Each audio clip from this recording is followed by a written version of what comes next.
요즘 핀란드의 한인마트에는 이것을 사기 위해 줄을 서 있는 사람들을 볼 수 있다고 합니다. 과연 이것은 무엇이길래 사람들이 줄까지 서는 걸까요? 이 내용은 핀란드인 여성의 SNS 사연을 각색 재구성한 것입니다. 구독과 좋아요는 영상 제작에 큰 힘이 됩니다. 감동TV의 오늘의 이야기를 시작해 볼게요. 안녕하세요. 저는 핀란드인 아이노입니다. 제가 이렇게 사연을 쓰게 된 이유는 핀란드 사람이지만 지금은 한국에서 살고 있기 때문입니다. 저는 핀란드 헬싱키에서 어머니와 둘이서 살고 있었어요.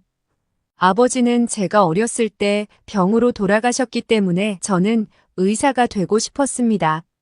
처음 한국행을 결심한 건 우연히 본 한국 의료 다큐멘터리 때문이었습니다. 다큐멘터리에서는 한국의 최첨단 의료 시스템과 로봇 수술, 그리고 환자를 대하는 의사들의 모습을 보여주고 있었습니다. 특히 인상 깊었던 건 전통 한의학과 현대의학을 접목한 치료법이었어요. 한국은 정말 핀란드에서는 볼 수 없는 새로운 의학의 세계였습니다. 결정적인 계기는 교환학생으로 한국에 갔다 온 선배의 이야기였습니다. 선배는 한국의 의료진들이 얼마나 헌신적으로 일하는지, 의료 시스템이 얼마나 효율적인지를 열정적으로 설명해 주었어요. 게다가 의대생들의 실습 기회가 훨씬 많다는 말에 더욱 마음이 기울었습니다. 그 후 저는 처음 한국어를 공부하기로 마음먹은 건 고등학교 2학년 때였어요.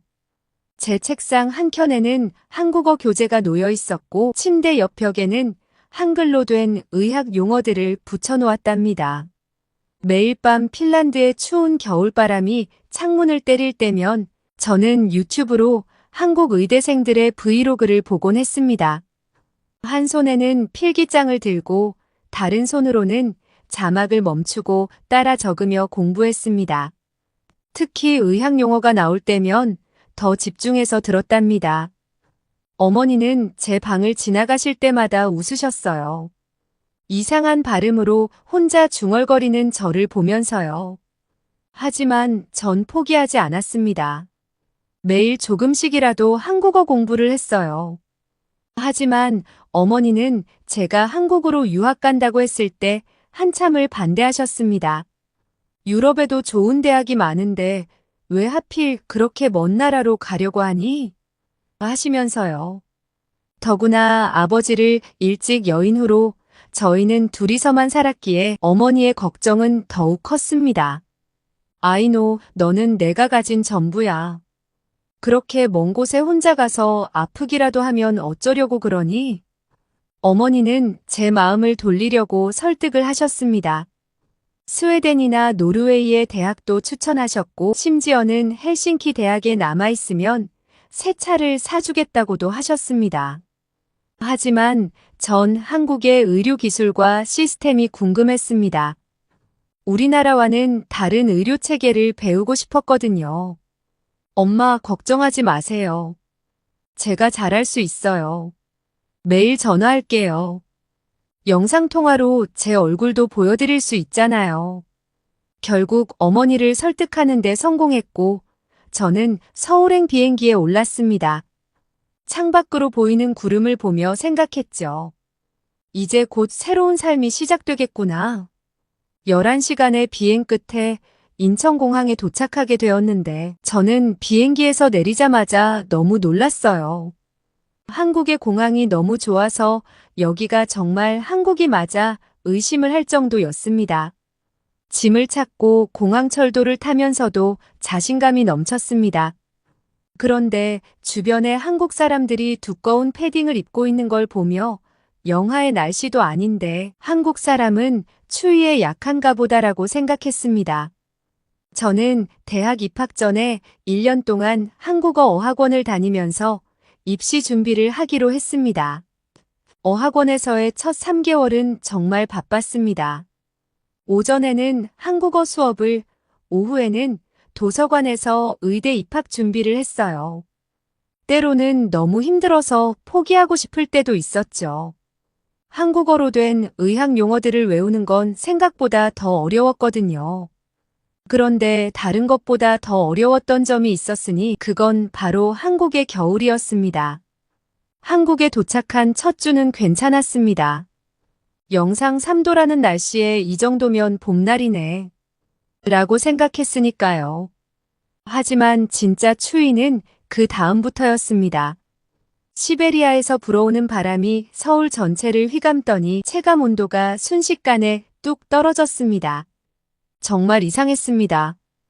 분명 온도계는 영하가 아닌데 몸은 마치 헬싱키의 영하 20도보다 더 춥다고 아우성치는 것 같았어요. 게다가 건조한 공기는 제 피부를 갈라놓았습니다. 같은 반 한국 친구들은 제가 패딩도 없이 다니는 걸 보고 깜짝 놀라면서 제게 말했어요. 아이노, 너 감기 걸리겠다. 이러다 정말 아프면 어쩌려고. 괜찮아, 나 핀란드에서 왔잖아.